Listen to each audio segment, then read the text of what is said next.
Entre Escutas Podcast, onde a escuta transforma. Reflexões, vivências e conhecimentos com Jade Holanda e Sofia Abreu.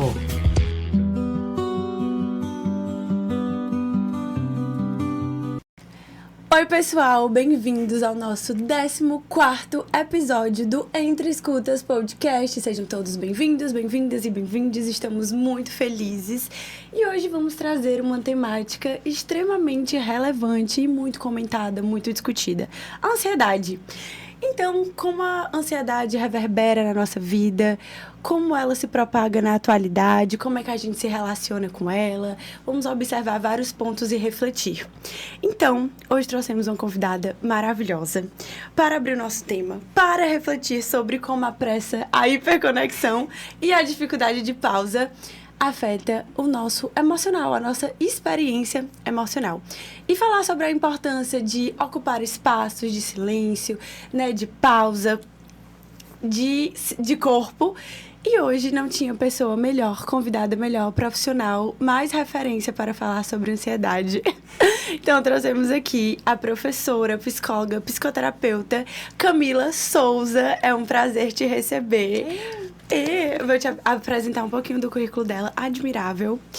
Psicóloga e psicoterapeuta com formação clínica em psicoterapia humanista fenomenológica, mestra e doutora em psicologia pela Universidade de Fortaleza, pós-doutorado em andamento pela Universidade de Brasília, docente do curso de psicologia da Unifor, pesquisadora no Laboratório de Psicopatologia e Clínica Humanista Fenomenológica, o Afeto, sócio-diretora do Instituto Empati. Então, assim, igual ao episódio anterior, é uma honra receber profissionais que foram nossas professoras na graduação. Gente, quando a gente imaginava, né, estava em sala de aula, ouvindo, aprendendo, e hoje está sentada aqui. Então, Camila, muito obrigada por aceitar e é um prazer te receber.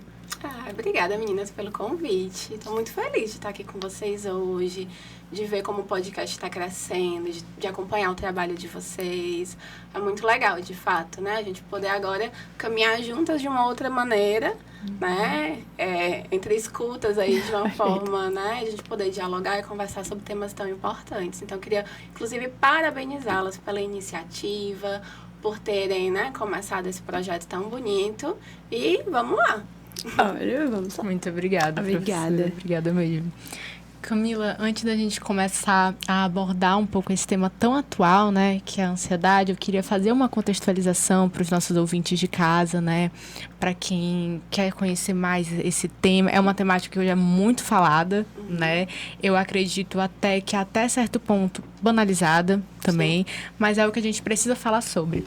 A ansiedade, o que é a ansiedade, né, esse sentimento tão natural do ser humano, que é inerente à nossa existência. Durante muitos anos ele fez parte do nosso cérebro primitivo e faz parte. Hoje a gente vive numa contextualização de hiperconexão, onde a gente ainda tem essa característica ansiolítica do nosso cérebro, que na verdade foi o que nos salvou durante muitos anos. Se a gente for na época da Idade Média, da pré-história, foi algo que foi bem selecionado para a gente estar aqui hoje, né? Esse ser mais vigilante, que previne o perigo. Mas a questão é que a nossa evolução foi de uma forma tão rápida, de uma maneira tão rápida tecnológica, e muitas vezes parece que a gente ainda está nesse perigo constante, né?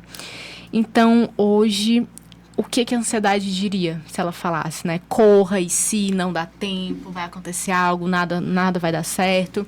Segundo a Organização Mundial de Saúde, 359 milhões hoje de pessoas vivem com transtorno de ansiedade.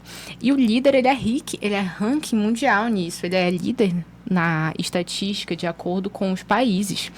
Nas últimas 2 décadas, aumentou em 55% o número de diagnósticos de transtorno de ansiedade. E é importante a gente sempre limitar, né, a gente sempre especificar. Aqui a gente acredita muito numa psicologia mundana, numa psicologia social. A gente frisar que a maioria desses diagnósticos são em mulheres, na maioria das vezes na faixa etária de 18 a 24 anos. Então, é algo que o nosso país hoje é líder, é algo que hoje em dia muitas pessoas dizem que tem transtorno de ansiedade generalizada, e é um diagnóstico que hoje é muito dado. Até certa maneira, eu diria que de uma forma muito rápida, para pouco tempo de estudo, de conhecimento ali nos pacientes.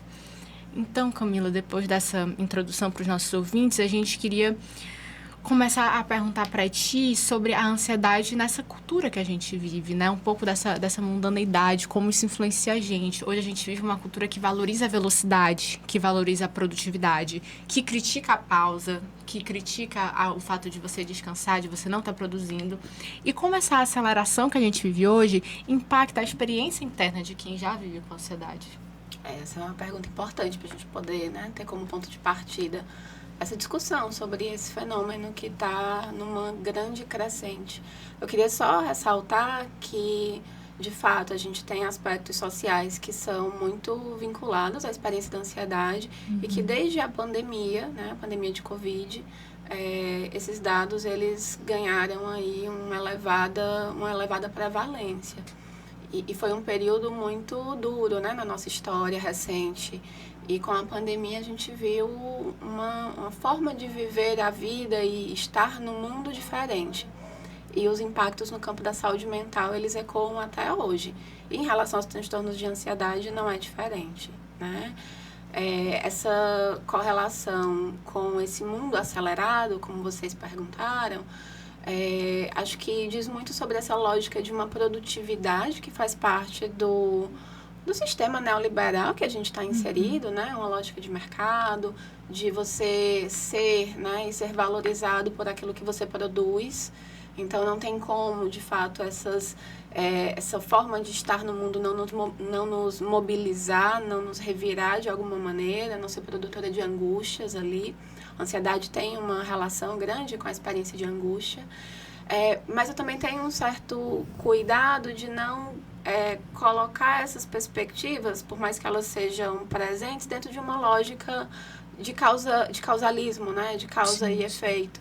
Então, a gente tem, de fato, todo um mundo que contribui para que a gente funcione de uma maneira mais acelerada, porque, veja, até para vir para cá hoje, né? Assim, faz uma coisa, deixa outra, aí sai daqui, aí vai fazer outra coisa, a gente está imerso ali em tantas coisas que precisam ser executadas que a gente pode se perder um pouco da gente mesmo, né? E isso tem sido muito comum, né? Junto com a ansiedade, a experiência do burnout, perda de sentido, quadros depressivos, são coisas que também têm aparecido, né? E aí essa aceleração, ela nos coloca também em um lugar de a gente se acelerar e alterar aí uma experiência de um tempo que é pessoal para tentar correr atrás de um tempo que é o tempo do mundo. E nem sempre essas coisas estão em sincronia. Então, de fato, temos aí uma questão, né? Mas eu acho que é uma questão até mais ampla do que a experiência da ansiedade, porque ela ecoa, na verdade, em todo o campo da saúde mental, se a gente for parar para olhar com cuidado, né? As experiências patológicas e a forma de a gente adoecer socialmente, contemporaneamente, hoje é muito engajado nesse mundo em que a gente está situado. Por isso, um olhar crítico também para esse mundo, sem perder a dimensão em primeira pessoa do indivíduo, acaba sendo tão importante. Perfeito. E assim, quando você fala, me vem muito essa desconexão mesmo com a dimensão existencial, né? Desse sujeito no mundo, e a gente é atravessado por muitas questões culturais, né, sociais. E é sobre muito, que a gente vai falar muito, né, sobre isso hoje, dessa questão desse mundo muito, muito acelerado, que é tudo imediatista, né, para ontem tinha que estar realizado, e quando a gente desacelera, a gente descansa, é visto como um fracasso, então a gente não pode não ser útil. E aí a gente é bombardeado o tempo todo de hipercomunicação, hiperinformação, então tudo isso nos impacta, né, e a gente queria falar sobre esse bombardeio de informações mesmo, das mídias sociais, das redes, desse mundo digital, do avanço da tecnologia, e como contribui para uma experiência de constante alerta, né? Que você já introduziu, mas sobre essa hiperconexão. Ela está diminuindo a nossa capacidade de sentir, discriminar e digerir as nossas próprias emoções. Eu acho que tem uma correlação muito grande hoje. Não tem como a gente não falar, né, da ansiedade sem pensar, de fato, esse lugar com o digital. Até porque tem muitas coisas no mundo que estão mudando e a gente está aprendendo enquanto essas coisas estão mudando, vídeo inteligência artificial aí, né? Inclusive, você estava fazendo a pergunta, já eu estava lembrando de uma pesquisa recente que eu fiz na universidade sobre exatamente a ansiedade na cultura digital, né? Foi uma pesquisa muito legal com 2 alunas de iniciação científica, a Bruna Sende e a Isabela Maia. Espero que estejam assistindo a gente. Maravilhosa. Amo muito. E essa pesquisa foi muito legal para a gente poder realmente pensar e discutir essa questão, né? De como esse fenômeno está vinculado aí com o digital. Só que na perspectiva com a qual a gente veio trabalhando, foi até mais do que um digital a partir de um uso isolado de uma rede social ou de um celular, onde você está, né, zapeando ou vendo alguma coisa no TikTok. Não é o digital só nesse sentido. É um digital que atravessa todos os nossos momentos da vida. Seja em um momento de lazer e de entretenimento, em que a primeira coisa que você faz é puxar o celular. Seja em um momento em que você está tão abarrotado de tantas coisas para fazer. E aí o celular também pode servir como uma fonte, digamos assim, né? De desconexão, de distração, de sair um pouco daquele lugar, daquele momento, de espairecer, né? A cabeça e dispersar talvez ali alguma angústia, algum nervosismo, alguma coisa. Ou seja, também porque é tanta informação e é tanta coisa a nível de consumo. É tanta opção. Que a gente também perde um pouco dessa capacidade de parar até para contemplar as coisas que a gente está vendo. Que é um exercício de pausa no próprio movimento da vida, né? Porque quando se fala sobre a questão da ansiedade, da aceleração, tem de fato esse movimento, né? Muito rápido, muito veloz, isso é reproduzido, sobretudo nas redes sociais.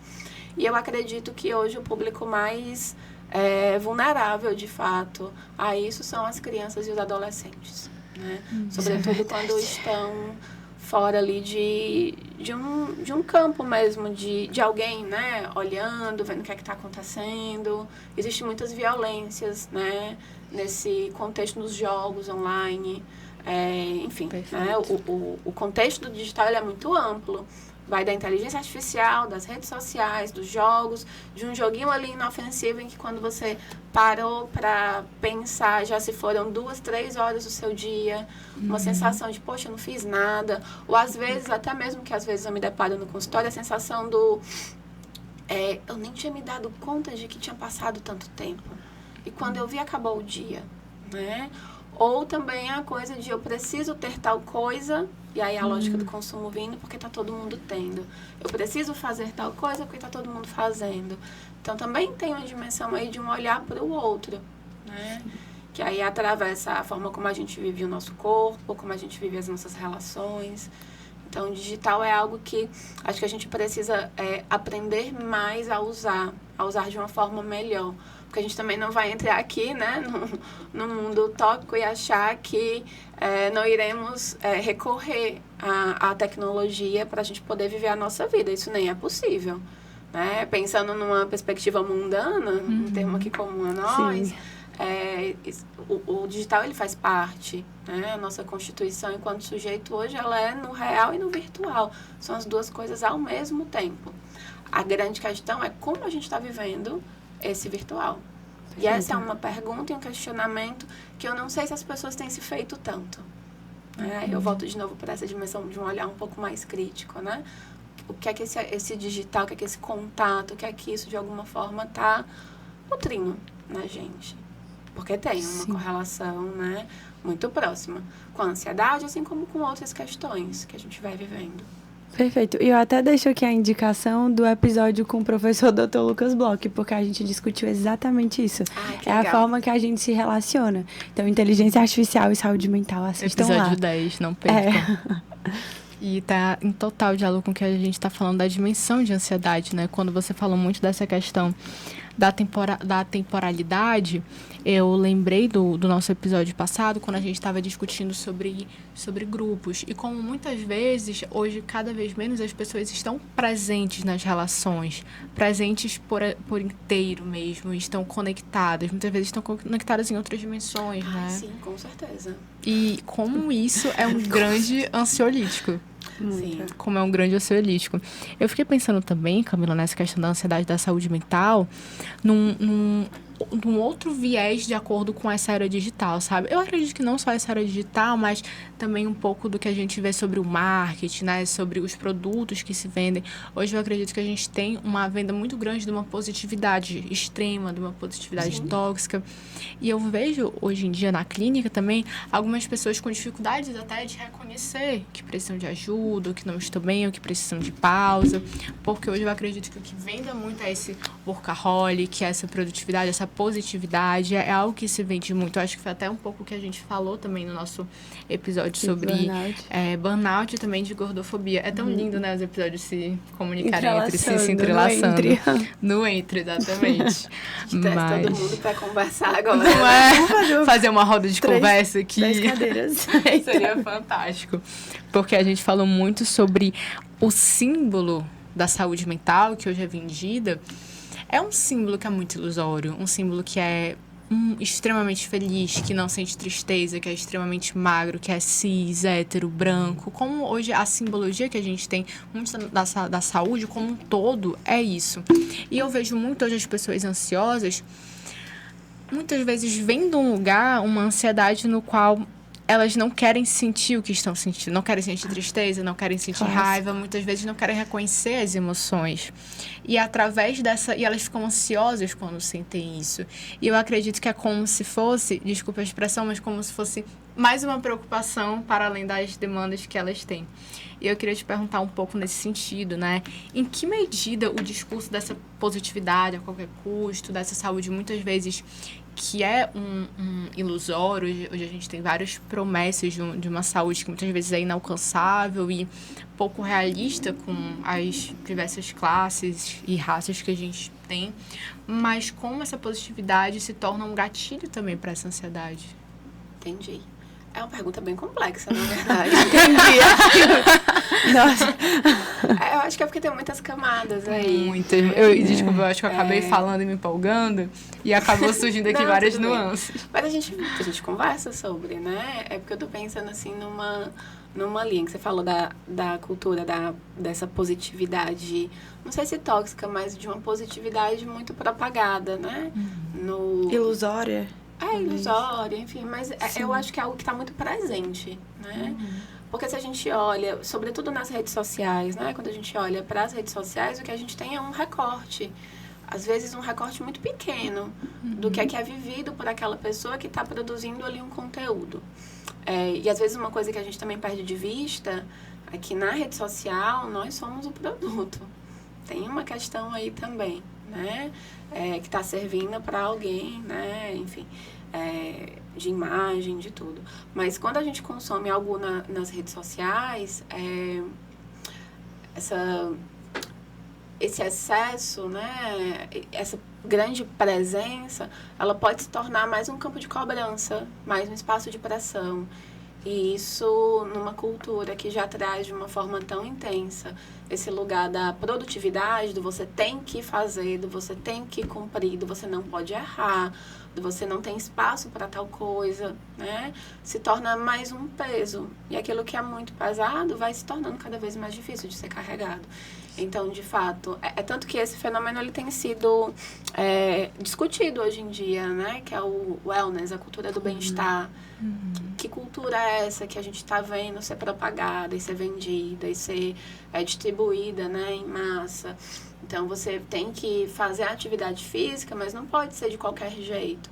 Tem que ser naquele lugar, com aquelas pessoas, naquele contexto, com essa vestimenta, em tal horário, porque é a lógica de mostrar o tempo. Hoje, a grande moeda, né, assim, de troca, né, é o tempo, que é aquilo que a gente não tem mais. Isso vai sendo engolido nesse mundo tão produtivo. E as redes sociais propagam isso porque é algo que faz parte desse mundo que é compartilhado, desse tecido que é social. E aí, como eu falei há um tempo atrás, eu vejo muito as crianças, os adolescentes muito vulneráveis, embora não sejam necessariamente esse público.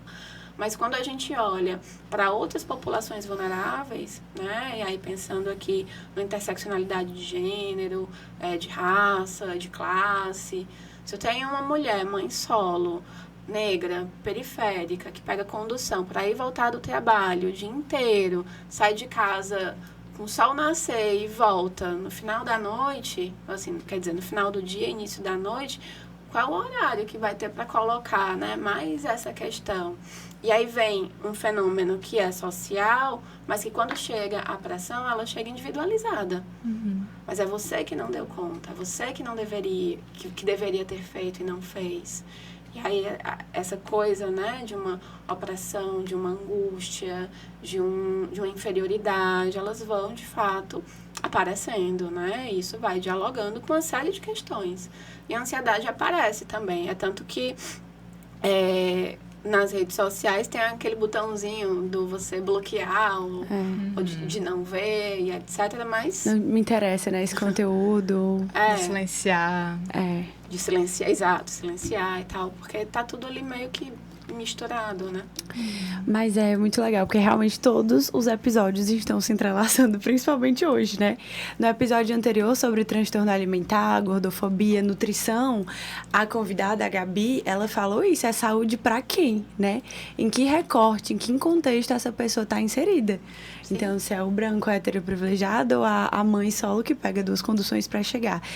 E aí a gente queria entrar mais nessa parte clínica também, porque a ansiedade, ela se manifesta como um reflexo de um modo de vida que está adoecido, né? Devido a todos esses atravessamentos que a gente está falando aqui. Então, trazendo para a clínica, é algo que acredito que todos nós recebemos muito dos pacientes quererem eliminar e não observar. Então, é isso. Doutora, geralmente a doutora fala, Jade, o que eu faço? Eu não quero sentir isso.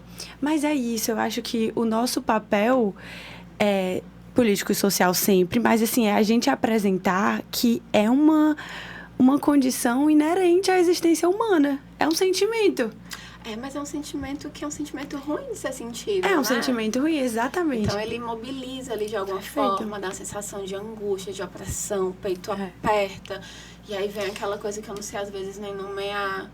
E como é difícil também olhar para esse sentimento e senti-lo e sustentá-lo, né? Ou até reconhecê-lo. Será que não tem alguma coisa que eu possa tomar e ele só vai embora? Então, a gente sabe que isso também está muito presente. Sim. Porque vem um traço também muito grande de a gente anestesiar certas experiências que vão de encontro a esse estatuto aí de uma felicidade um tanto quanto utópica, que também é muito vinculado, né, àquilo que vai sendo propagado no digital, de uma forma mais ampla, né? Então, é claro, assim, quem que vai querer sentir isso tudo, tendo alternativas para não sentir. E aí é onde tem um recorte também um pouco mais amplo. Isso se torna um desafio, né, na clínica, nos espaços de escuta, né, seja ele em psicoterapia, seja em qualquer outra modalidade de atendimento. Mas se torna um grande desafio, porque o convite da psicoterapia é vamos nos ouvir, vamos ver o que está acontecendo aqui, né? O que é que tem nesse lugar, nessa experiência de ansiedade da qual você não quer, né, sentir, que diz também sobre você. Perfeito. E é isso, o que, não é sobre eliminar, né? Mas perceber o que expressa, observar. Sim, mas que é desconfortável. Né? Comunica alguma coisa. E aí eu acho que é muito importante um olhar também muito atento, acolhedor, empático do psicoterapeuta e do clínico para também não entrar em uma lógica de resolver a ansiedade. Né? Porque senão a gente passa a reproduzir no espaço clínico a lógica do silenciamento, né? Esse silenciamento desse sintoma. E a clínica, ela precisa ser mais do que isso, para a gente poder olhar de fato para o indivíduo, para a pessoa que está ali sofrendo, se angustiando e que aquilo diz sobre ela. E aí você falou, né, como os episódios estão se entrelaçando hoje e tal, eu acho que isso também revela algo sobre a ansiedade enquanto fenômeno, né, que não é só um transtorno específico, mas é algo que faz parte da vida humana, que teve presente, né, está presente em nós como uma condição também existencial. É aquilo que nos mobiliza a agir, a nos movimentar, a nos relacionarmos com as pessoas, né? A ansiedade, ela tem uma dimensão de um ímpeto, né? A gente que dá um tom negativo para essa experiência muito por conta de um olhar medicalizante. Perfeito. E aí, na clínica, quando a gente reproduz esse olhar, né? O espaço se torna muito mais um espaço de silenciamento do que um espaço de acolhimento. Né? E isso vem dessa lógica de reprodução, né? De resolução. Às vezes de correção, né? Querer correção. corrigir esse sintoma, esse vivido. E é muito Só interessante também. Como a ansiedade, ela é um sentimento que ela vai se reverberar de diferentes formas, né, no vivido de cada pessoa. É interessante a gente ver isso na clínica, como muitas vezes você muito bem mencionou também essa questão do digital, dos jogos, do passar muitas horas ali naquele jogo, naquela rede, como às vezes a ansiedade ela aparece ali de outros locais, né? Um uso de adicção, um uso de um jogo, um comportamento repetitivo, né? Uma tendência compensatória. Então, é interessante a gente perceber como a ansiedade, que é importante a gente falar aqui, é diferente para cada um, né? Muitas vezes as pessoas, elas dizem, nossa, estou com uma palpitação no peito, eu estou com ansiedade. Nossa, estou com minha mão tá suando frio, né? Eu tô com ansiedade. E como é importante a gente ver também esse humano da sua forma mais holística também, do que vai representar aquilo. E como você bem mencionou, né? O que eu achei muito legal.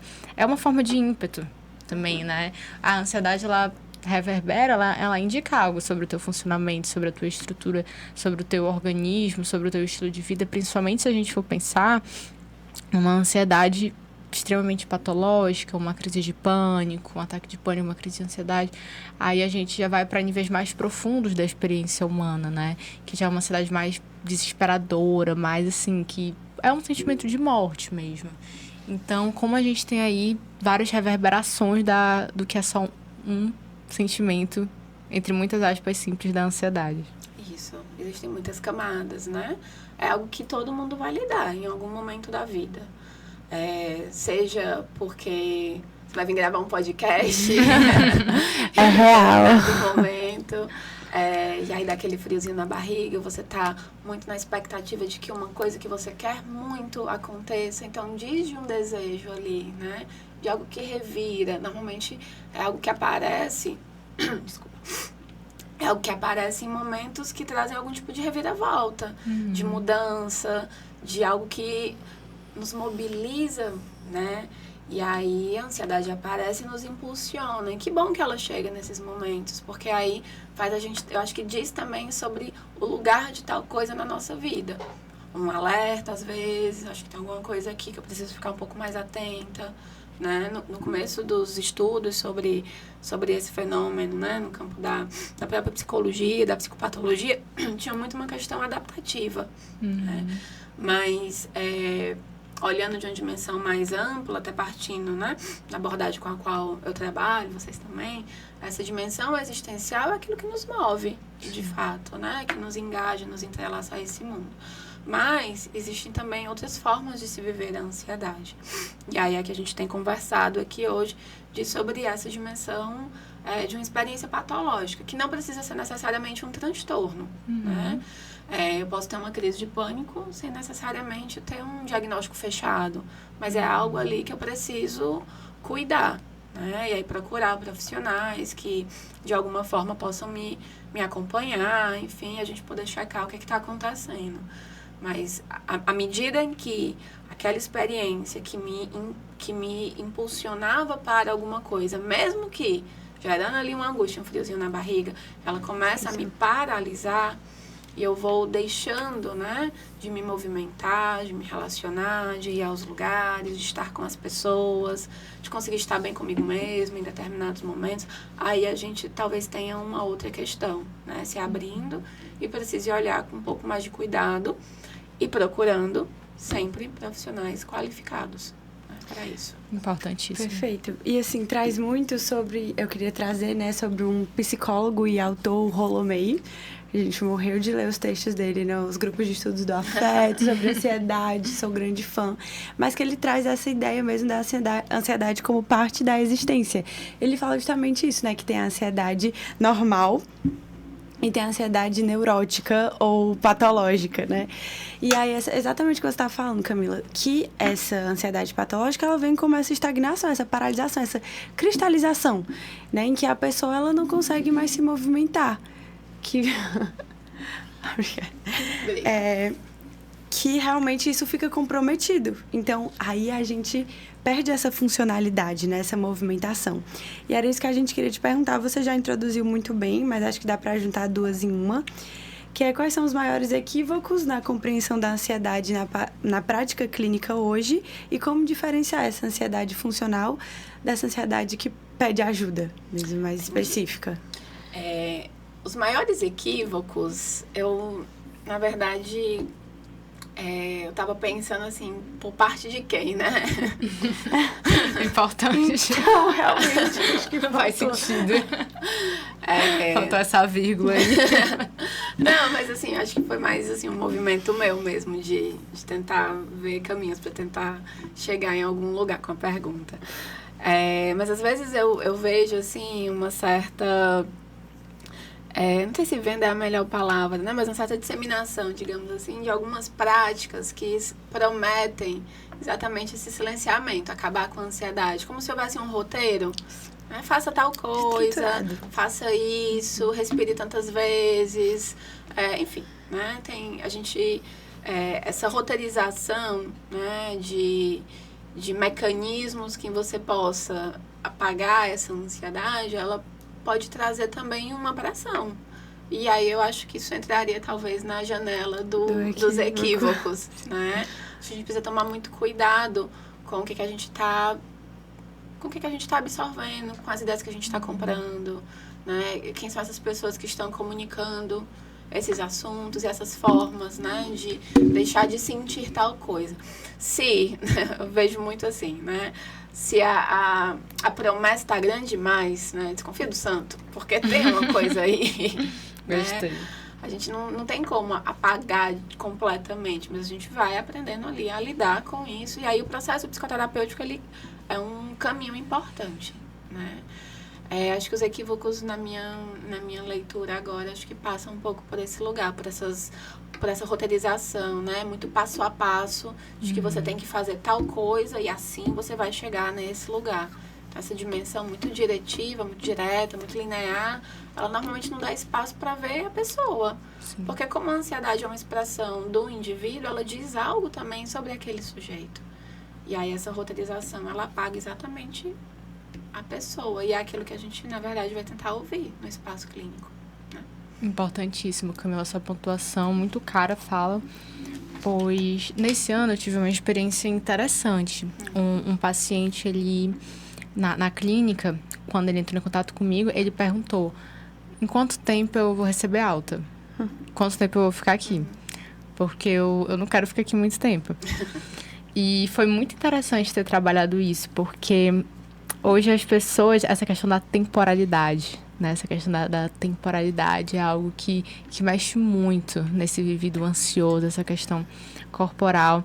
E como isso está muito interligado também com essa pressa também, né? De eu também preciso estar bem, eu também não posso sentir isso. É difícil hoje as pessoas reconhecerem a ansiedade como algo bom. É difícil as pessoas reconhecerem a ansiedade como, muitas vezes, um lugar de mudança, que algo ali possa estar acontecendo, ou é uma ansiedade porque vai acontecer uma coisa muito boa, né?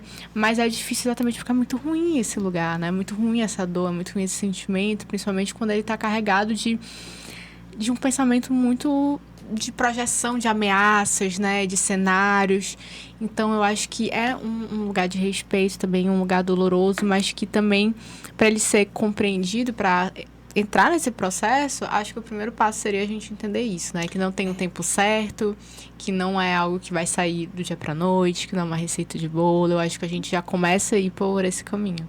Eu achei muito legal a tua fala, Sofia, porque olha que curioso, né? Eu nem comecei ainda, já cheguei, já tô querendo saber quando é que eu vou sair. Uhum.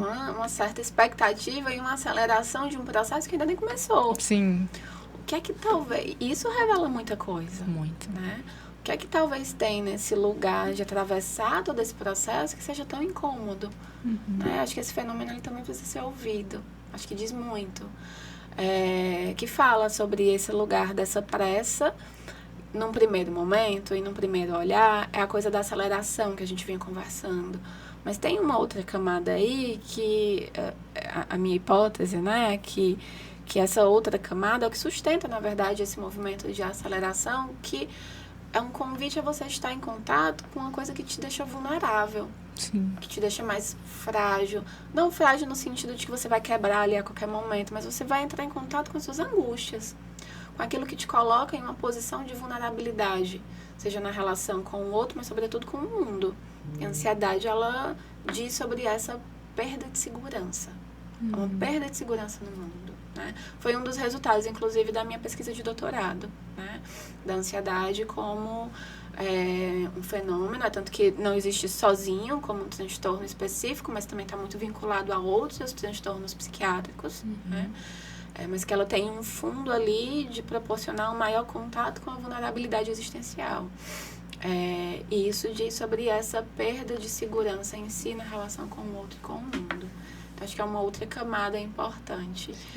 Porque, de fato, quando eu passo muito rápido por tudo aquilo que eu tenho para viver e para fazer, eu não olho para mim. Eu não entro em contato comigo. Eu não sei o que é que me move. Eu sei que eu tenho que correr, mas eu tô correndo para onde? Eu tô correndo de quem? Eu tô correndo para quê? Né? Tem algo aí que às vezes, que é nosso, na verdade, e a gente não olha. Estão dizendo que eu tenho que correr, aí eu saio correndo aqui, mas eu nem sei qual é o sentido dessa corrida. Né? E aí eu acho que recuperar esse campo de sentido é olhar um pouco pra gente. Um pouco não, olhar bastante. E às vezes é isso que a gente evita fazer. Né? E aí vai se acelerando, se acelerando, se acelerando. E tem uma camada aí que diz sobre essa dimensão dessa vulnerabilidade mesmo. E eu falo aqui da vulnerabilidade como um campo de abertura. É de poder estar aberto àquilo que vai acontecer sem saber o que é que vai acontecer. Sim. Né? É uma vulnerabilidade no sentido de me deixar ser afetado por alguém ou com alguém, né? Por aquilo que eu estou vivendo naquele momento. É uma vulnerabilidade desse lugar, né? E aí, enfim, temos aí várias questões, né, que abrem. E é muito sobre intencionalidade, né? A gente tem intenção nas coisas, porque te ouvindo você fala muito sobre o sentido. E aí hoje a tendência é realmente a sentir, a ter o sintoma, mas que se diferencia da experiência. Então, né, como a gente vê, o sintoma é detectado e a tendência é a querer eliminar. Mas essa experiência precisa ser sentida, que é o que a gente está falando aqui. Então, esse sentir vem deste campo do sentido.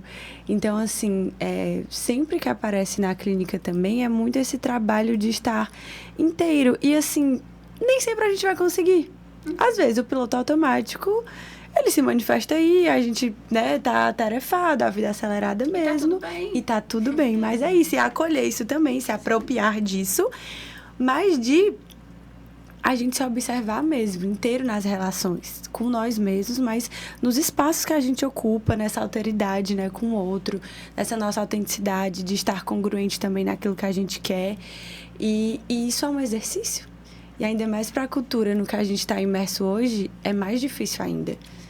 É muito difícil. Então, a gente vê isso em muitos lugares. A gente falou do público, né, infanto-juvenil também. São crianças jovens que estão se desenvolvendo. Então, de que forma? Igual ao episódio passado, de que forma a gente está se relacionando? Com os outros, mas também com as redes sociais, com nós mesmos. Então, é uma discussão muito rica. Mas sabe que eu tenho também um lado meio esperançoso, assim? Sim, por favor, traz. Não, mas é verdade, assim, eu tendo a esperar que, né, o mundo se torne um lugar melhor. E aí esse lado esperançoso, às vezes eu vejo muito, assim, pessoas que estão um pouco mais perto, nos pacientes que eu acompanho, em amigos próximos, de ter um movimento, assim, de uma espécie de resgate hoje, que eu tenho visto, né, assim, de atividades mais manuais. E isso é muito legal, assim, né? Acho que as pessoas estão, de alguma forma, não sei se por uma conscientização muito do pensado, das informações. Às vezes eu até penso que é uma coisa meio experiencial mesmo.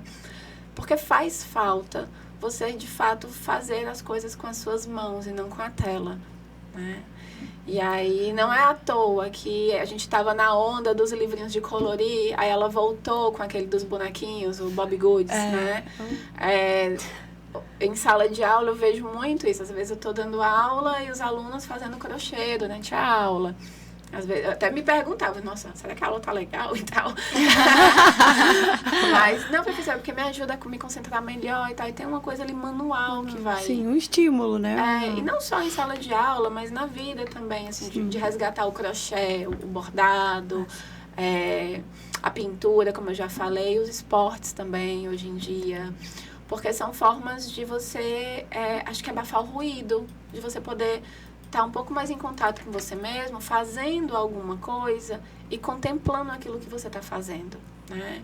Eu lembro muito de um autor, acho que o pessoal da psicologia que deve estar ouvindo a gente agora deve lembrar, né? Que é o Byung-Chul Han. Ele fala... O Maioral. Ele tem vários livros em que ele discute desempenho. isso, né? Ele fala sobre Sim. essa sociedade do desempenho, sobre essa positividade, etc.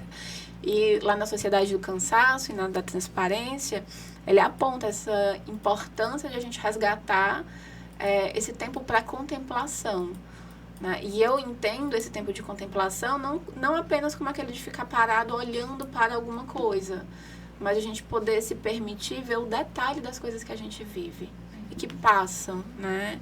Às vezes de uma forma muito desapercebida quando a gente entra no piloto automático. Então, você tá ali fazendo o seu crochê, dando ponto, você tá vendo o ponto, você tá vendo a linha, você tá vendo a agulha, você tá vendo o que você tá fazendo, tá olhando para frente e para trás, mas muito situado no agora. A mesma coisa com a pintura, a mesma coisa com o esporte, com coisas que nos dão condição, né, de fato experimentar, experienciar o que a gente tá fazendo no presente.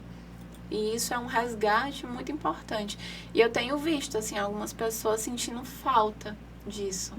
Porque na imersão, né, dessa aceleração tão grande, a gente se desconecta e essa conta ela chega em algum momento, em algum lugar.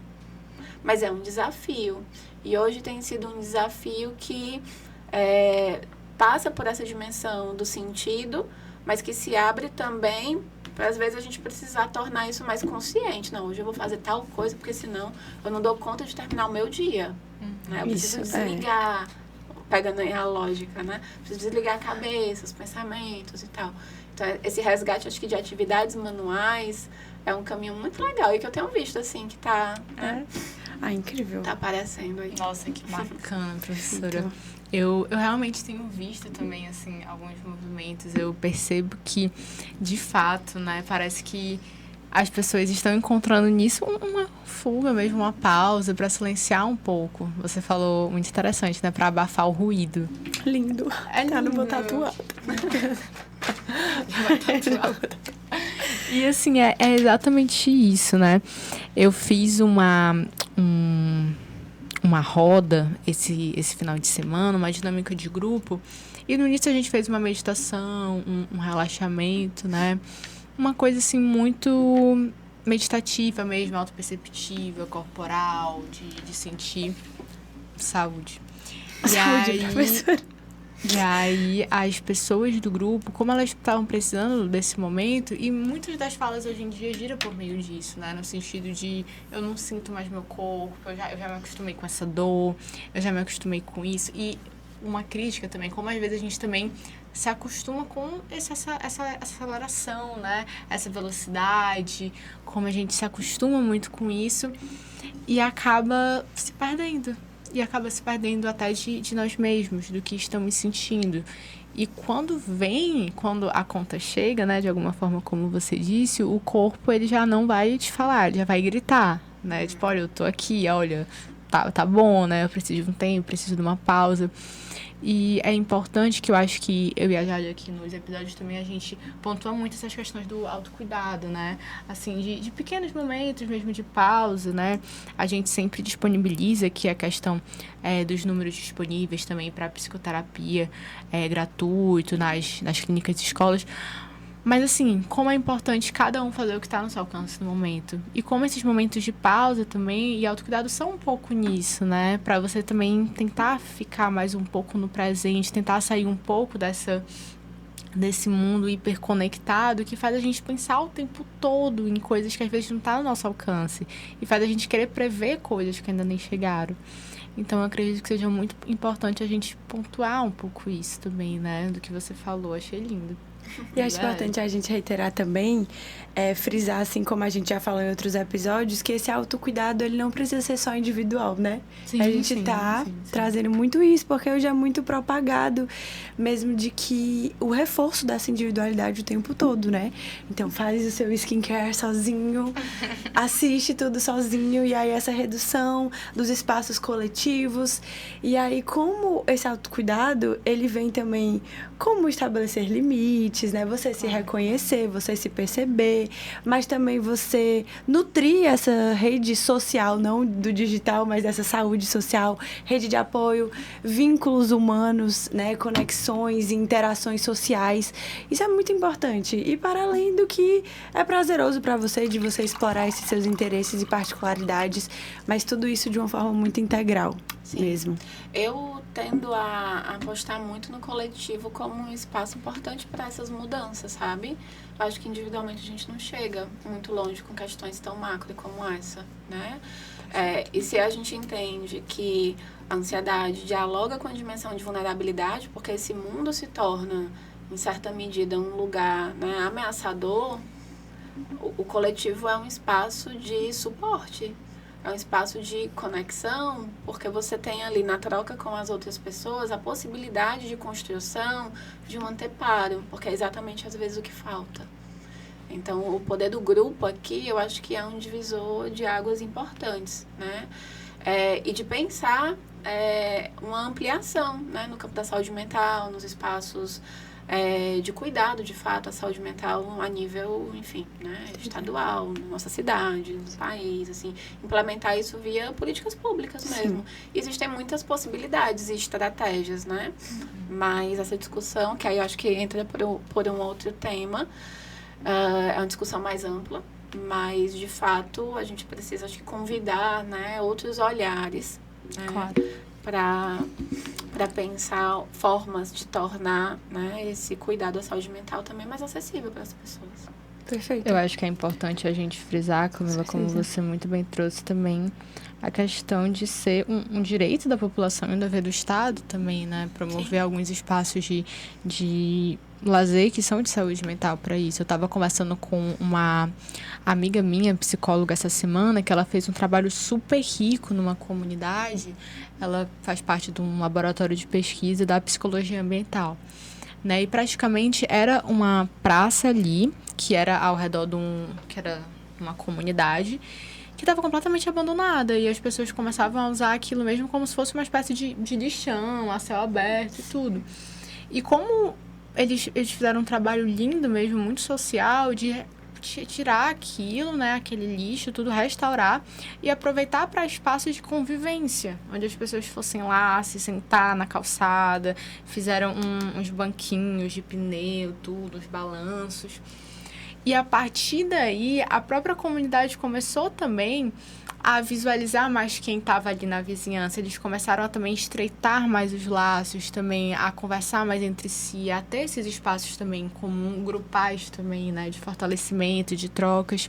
E como isso é importante, a gente vê como se fosse algo que era para ser simples, que era para ser fácil, mas que muitas vezes não chega na população. E que muitas vezes esses espaços também, eles promovem também o fortalecimento da comunidade, né? Um fortalecimento também do grupo social. Legal. É isso.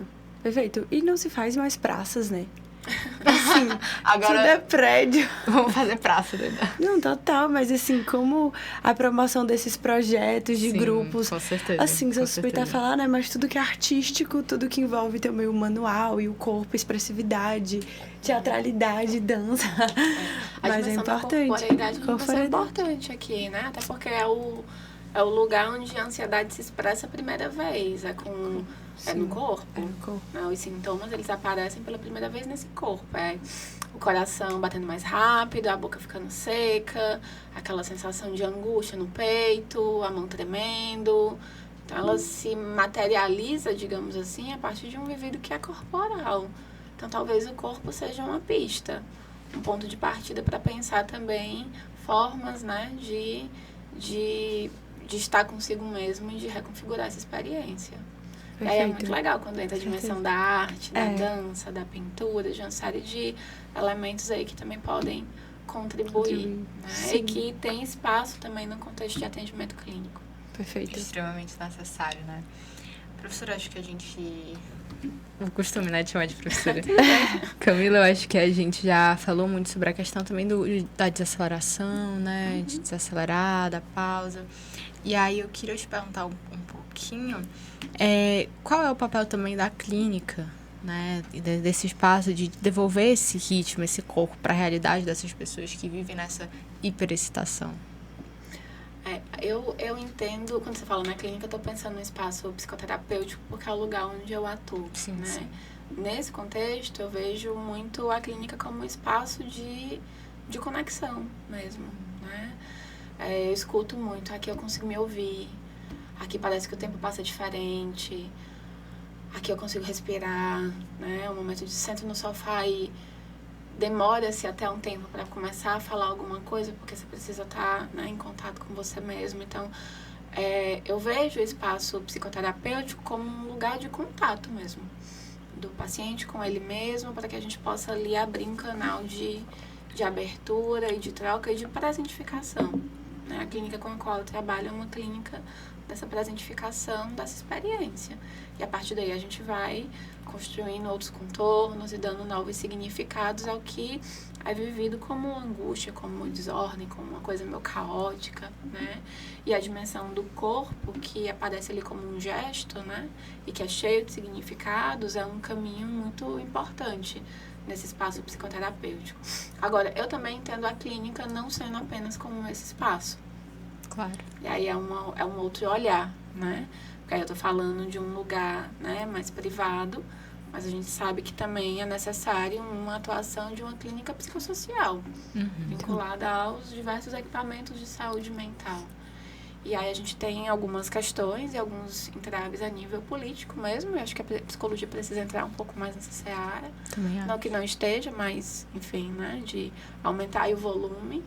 A gente poder construir também mais espaços de poder presentificar de alguma forma essas experiências e construir relações que sejam seguras para que esse indivíduo possa conhecer ele mesmo, dentro ali dos diversos espaços que forem possíveis. A psicologia política, né? Acho que a gente precisa Sempre. Nosso lugar é social político, né? E sempre falta ainda. Isso, falta. Professora, infelizmente, ouvinte, pessoal de casa, a gente já está indo para o fim. Sim. E, Camila, é muito rico te ouvir, foi muito rico a gente falar sobre isso, ter trazido essa pauta, ter trazido as várias nuances. Eu acho que, para a gente ir fechando, a gente queria te perguntar um pouco, para quem também, intencionalmente, para quem esteja ouvindo agora a gente em casa, o que você falaria para uma pessoa nesse exato momento que está vivendo uma ansiedade, que está vivendo uma angústia, que está um sentimento desesperador, porém não sabe o que fazer, por onde começar, por onde pedir ajuda. O que você poderia dizer para ela nesse momento? Entendi. É uma boa pergunta, na verdade. Parece simples, mas acho que tem aí algumas questões também, assim, né? É uma pergunta que me mobiliza, na verdade. Sim. Né? Eu acho que a primeira coisa é respira. Acho que a gente esquece de respirar um pouco nesses momentos. Eu não sei se isso é uma verdade, mas tava lembrando do bonequinho da ansiedade, do filme Divertidamente, que foi feito sem nariz. Genial. Porque a gente não respira tanto, né? Nesses momentos. Então, assim, respira. Né? Calma, a ansiedade, ela passa. Sim. Em algum momento ela vai passar. Mas ela passando, procure ajuda. Né? E aí os espaços de pedido de ajuda acho que vão depender muito de onde essa pessoa está situada. Sim. Né? Mas seja num posto de saúde, seja com um psicólogo que você conhece, ou alguém próximo que faz algum acompanhamento psicológico, ouvindo aqui o podcast, as meninas aí, vocês podem, né, abrir alguns caminhos e espaços, mas procurem ajuda de um profissional qualificado, porque de fato a ansiedade revela algo que precisa ser ouvido, que precisa ser cuidado, né? E não silenciado, porque silenciado é o que a gente já faz. Né? Aí talvez seja um momento de se ouvir de fato para procurar um espaço para que aquilo possa ganhar um outro sentido. Sim, é importante enfatizar. Obrigada, Camila. Mas é importante mesmo enfatizar isso, porque assim, a gente se perceber mais, a gente se presentificar. Então, né, a gente ter esse olhar mais cuidadoso mesmo pro que a gente faz, de se observar E o que a gente sempre fala de buscar um profissional de saúde mental, né? De que existem recursos, meios e... Mais uma vez falar, né, que a gente fala no episódio dos nossos destaques. O meu Instagram da Sofia, o nosso @, tá aparecendo em todos os lugares. Mas que tem destaques de serviços gratuitos e a valor social também, né, mais acessíveis. Mas que também tem o @ da Camila, tem o nosso, enfim, de que tem muitos profissionais da saúde mental, psicólogos, para conduzir essas questões emocionais mais vulnerabilizadas, mais sensíveis, mais fragilizadas e que existem meios e possibilidades. Então, enfim, Camila, chegamos ao fim. Muito obrigada mais uma vez por aceitar. E você nos abrilhantou com as suas falas, seu conhecimento. E você é muito maravilhosa. Então, muito obrigada. Foi imenso te receber aqui. Ai, gente, obrigada pelo convite. Eu amei estar com vocês. Espero gravar um podcast, acho muito legal. E precisando, estamos disponíveis. Estou disponível. Gente, isso aí é um privilégio, tá, Camila Souza? Não é? Então, maratonas que já estão disponíveis, tá todos entrelaçados. E acompanhem os que virão. É isso. Beijos. Isso só acontece aqui no Entre Escutas. Tchau, tchau, gente. Tchau, pessoal. Inscreva-se no canal do YouTube Entre Escutas Podcast. Deixe seu like e ative as notificações. Aos domingos, 18 horas no Spotify. Às segundas, 16 horas na Sol Leste FM. E 20 horas no canal do YouTube Entre Escutas Podcast.